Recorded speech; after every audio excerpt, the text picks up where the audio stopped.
All right, so Tulsi Gabbard is going to give her perspective on how the VP debate went down. So I'm kind of curious to see what she actually has to say. I watched this yesterday, and my opinion, Vance won, hands down. There was Tim Walz, he came off like he was trying to be Vance's buddy. He seemed a little bit insecure. He was trying to agree with him more than actually be at a debate, which is normally fine. You kind of want that in politics, people agreeing, coming together and finding a resolution. Sure, I get that. But in a debate, you're really trying to see who is the better candidate. But one thing about that debate, it was more classy. You know, you didn't have Donald Trump there, so it wasn't really about insults. You know, they throw little digs at each other, but it wasn't, you know, too bad. That steady leadership is what's fundamental here is that steady leadership is going to matter. It's clear, and the world saw it on that debate stage a few weeks ago. A nearly 80-year-old Donald Trump talking about crowd sizes is not what we need in this moment. Look, our allies understand that Donald Trump is fickle. He will go to whoever has the most flattery or where it makes sense to him. See, this is what I'm saying. That it wasn't like a Donald Trump insult, but just little digs, you know, and that's okay. You know, I'm not, or maybe it's just because we're so used to the extreme politics that we've had for the past years that this is just very minor. Just Governor Walz just accused Donald Trump of being an agent of chaos. Donald Trump actually delivered stability in the world, and he did it by establishing effective deterrence. People were afraid of stepping out of line. It is up to Israel what they think they need to do to keep their country safe, and we should support our allies wherever they are when they're fighting the bad guys. And Governor Walz, you blame Donald Trump. Who has been the vice president for the last 3.5 years? And the answer is your running mate, not mine. Yikes. Donald Trump consistently made the world more secure. Thank you for joining us again on News Nation. Let's bring in Tulsi Gabbard, former member of Congress from Hawaii, member of the Trump transition team. It's good to see you. Do you agree that this was... They both avoided answering questions. I kind of expect that from politicians, especially when the questions are laser pointed into issues that they don't want to reveal the answer, even though we all know what they actually want to do. Politicians going to take jabs, part of the job. Yeah, totally agree. Was refreshing in terms of how the two men treated each other and the conversation. It was. I just wish the moderators didn't get in the way. I think the American people... and the moderators did get in the way. At one point, they cut off Vance's microphone, which he was explaining something. I forget what it is now. I think it had to do with the Ohio issue, some with immigration. I don't remember specifically what they called him out. They said they fact checked him what they did, and he started explaining what the issue was, and they turned his mic off. The TV ads have had the most malice out of them, in my opinion. Relish and look forward to the opportunity to hear two people who are talking about their different views on issues and the differences and contrasts between the two presidential candidates in this race.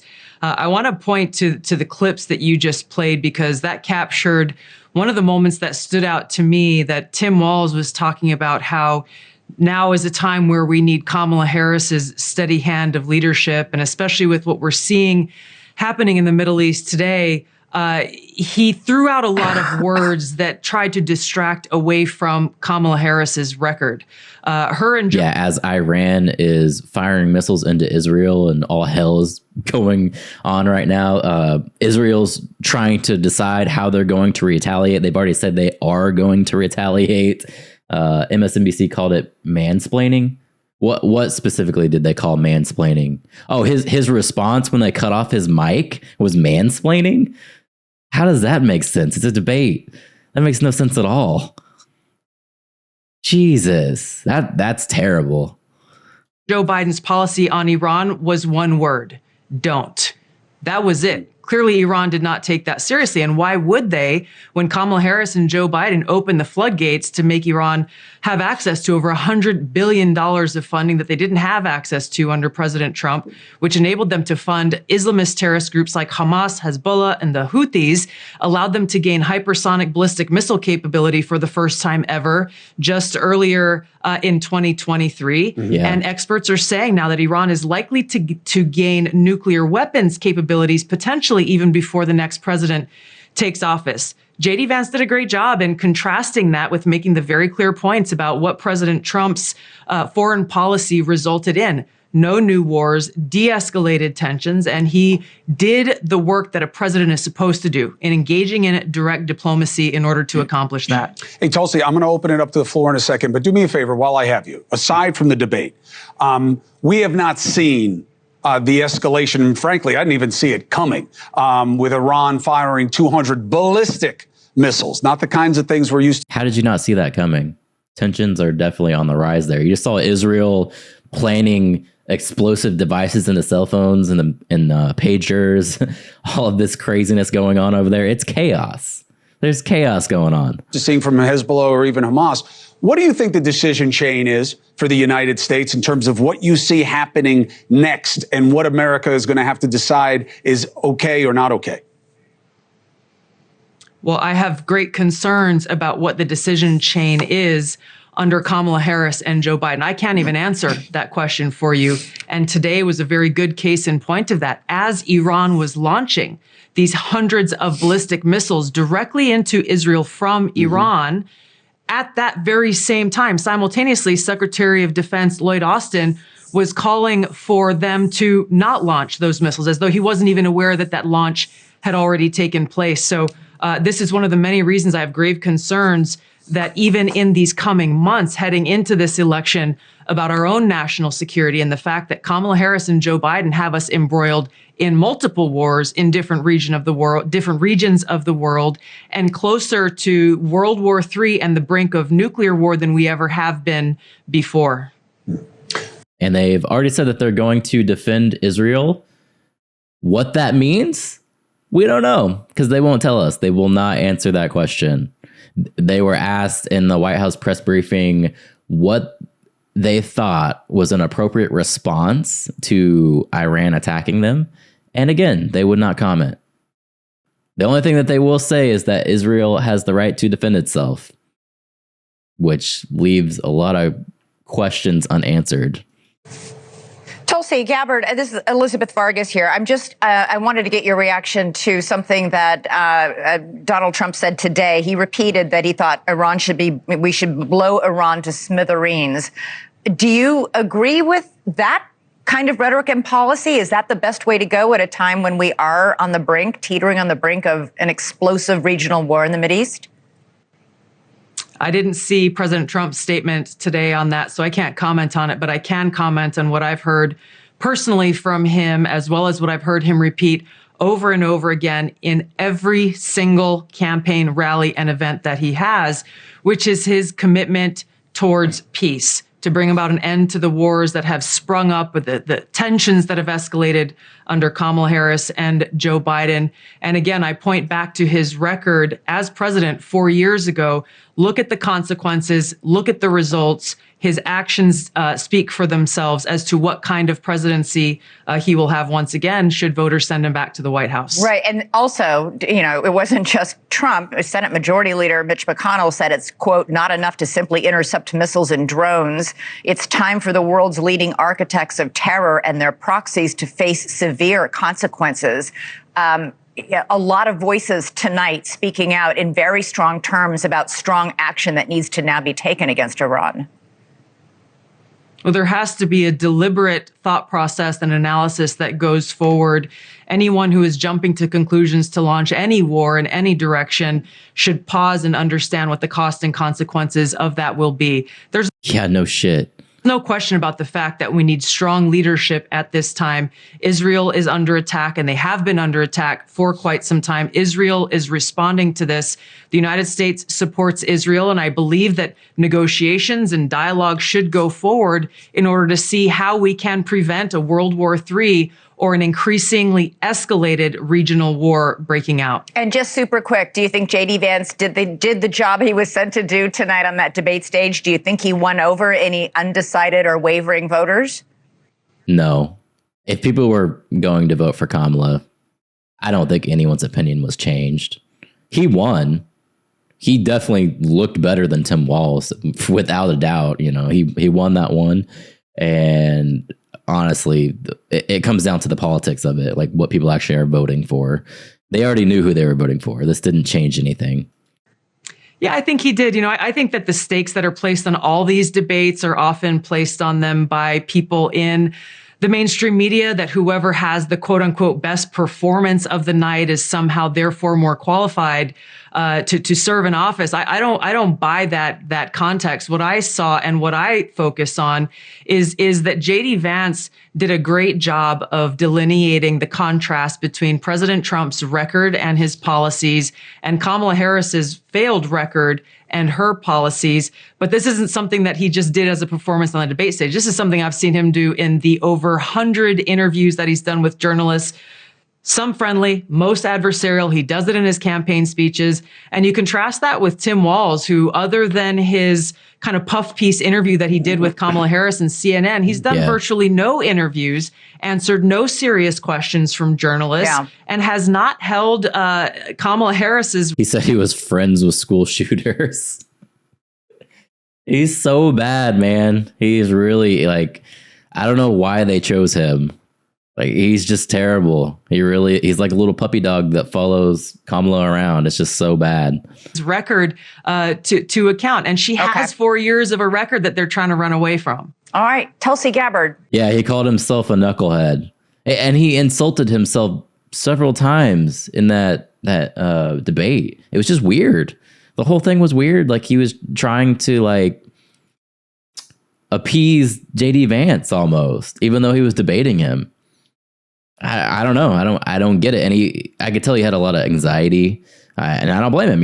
It's a big deal, obviously, in his career. No shots there, but yikes, man, it wasn't a good look. Not a good look at all. Thanks so much for joining us. Really appreciate it. Thank you. Tulsi, I'm interested in hearing your point of view as a Democrat. How did Democrats and somebody who just has a hard time voting for Donald Trump, how do you think they approached this, and what do you think they came away with? None of their opinions changed. Nobody saw JD Vance go out there and crush it and change their mind if they were a Democrat to vote for Donald Trump. That did not happen at all.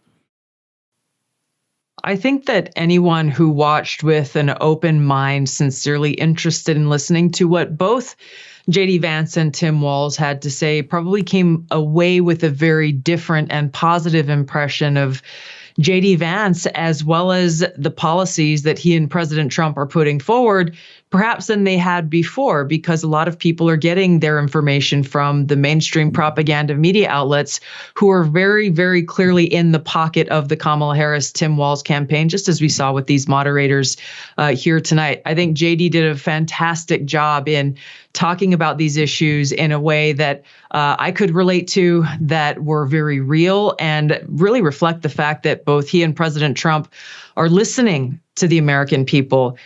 The gays for JD might. I heard some shit about that. What did you hear? You contrast that with what we hear from Kamala Harris, what we heard from Tim Walz, who had a really, really tough job tonight trying to defend Kamala Harris and Joe Biden's disastrous policies. But what we've heard from Kamala Harris and Joe Biden over the last 4 years is how great Bidenomics is, how when you look at the data, the economy is better. And they're so arrogantly dismissive of the reality of the struggles of so many Americans across the country who are dealing with the higher cost of prices in almost every aspect of the basic necessities of life. So I don't think that's true at all. I actually disagree with her there. Kamala runs her campaign on people not being able to afford things. And then she comes out and she makes all these promises about how she's going to make life so much better for the lower class people. I don't think she's dismissive of those people at all. I think that JD did a great job in communicating tonight, just as he has been, as he's done over 100 interviews in this campaign alone. We saw Tim Walz, who I think he's done virtually one interview, a puff piece with CNN and Kamala Harris by his side. And I think he had a tough job, again, of trying to defend Kamala Harris's record and did not meet the mark of even trying to make their case to the American people in a very compelling and clear way. What was the moment today or tonight that you would walk away and say that was an important moment? That was line or the moment that will crystallize things one way or the other? I honestly think there were a lot of those moments on every one of the major issues. One that I will point out that I think is really important really came at the very end of the debate that I wish the moderators, had they been fair and neutral, that they would have focused on, because it is a very serious issue that we're facing, which is censorship under Kamala Harris that we've seen over the last 4 years. We have hard evidence that this has been taking place. And you have Tim Walz himself, who has said that free speech and the First Amendment is a privilege and that it does not apply to misinformation and disinformation and hate speech. And the thing that he and Kamala Harris are not telling the American people is that they believe they're the only ones who get to decide what is misinformation and disinformation. If I had been a moderator at that debate, I would have asked about, well, okay, so you want to see certain hate speech banned because you find it offensive and hurtful and harmful. Well, would you then support banning then Hillary Clinton's hateful, offensive speech and labeling me a traitor to the country that I love and I'm willing to lay my life down for? That was deeply offensive, and it was also 100% false. So their double standard is very real. They want to protect speech that they like. They want to ban speech that they don't like. And JD was on point when he said, fundamentally, we cannot have a democratic republic unless we protect every American's right to free speech and encourage this vibrant marketplace of ideas where we can debate issues that are important to us, where more speech always wins and the best ideas will rise to the top. That's a really good point. I'll tell you that the freedom of speech thing and, misinformation, disinformation is fascinating to me, mainly because of the amount of obvious lies that are told, and from a governmental level. But tonight, the Tiananmen Square answer was breathtakingly bad, but I'm not sure that makes a difference in America anymore, does it? I agree with him. It doesn't make a difference at all.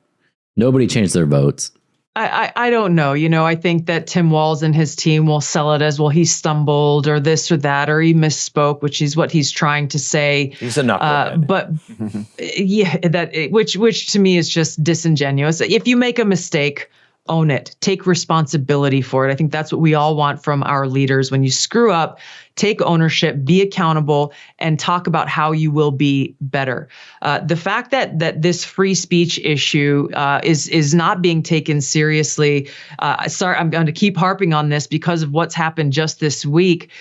People like me and Bobby Kennedy and others who've directly seen political retaliation because of our exercising of free speech. Obviously, this is personal and important to all of us. And we know that this election is about our right to free speech, among many other issues. But to see John Kerry sitting on that panel in the World Economic Forum saying that the First Amendment is the greatest obstacle to quote unquote effective governance. And he said this election in the United States of America is about free speech, and therefore it's important that they win and win big so that they can remove this obstacle and get back to consensus building and governance.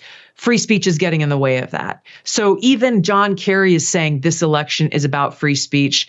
And just like the choice in this election is between the warmongers of Kamala Harris and Dick Cheney and the anti-warmongers of Donald Trump, Tulsi Gabbard, and Bobby Kennedy, this election too is about free speech and those of us who believe strongly in it, even for those that we disagree with, and Kamala Harris and Tim Walz who are against free speech. These are things that all Americans should stand together on and recognize there is only one choice in this election, and that's to vote for Donald Trump. So when you look at the free speech issue, it goes beyond just saying you can't say that. It is the total weaponization of this government, as you have experienced. Any updates on that with you? The federal air marshal whistleblowers came forward and exposed the truth and provided evidence about how one day after I criticized Kamala Harris on a televised national interview, talking about how dangerous the consequences would be if she were to serve as president and commander in chief, the very next day I was placed on a domestic terror watch list called Quiet Skies that almost nobody, including members of Congress, know much about. given no reason why I was put on the list. There's no due process to say, hey, show me what you got and take me off That's so insane. the list. As far as I know, the last time I asked, I heard that the targeting package that the TSA built against me is still operational. I hope that Congress takes this up. I'm pursuing legal action working with Jay Sekulow and the ACLJ because I'm not the only one who is being impacted by this. There are many Americans whose names will never make headlines who have also been wrongly targeted by this administration, specifically because of their political views and their exercise of their right to free speech. Tulsi, as always, thank you for what you're doing. Thank you for being you. Thank you for being as brave as you are. I for one, really appreciate you. All right.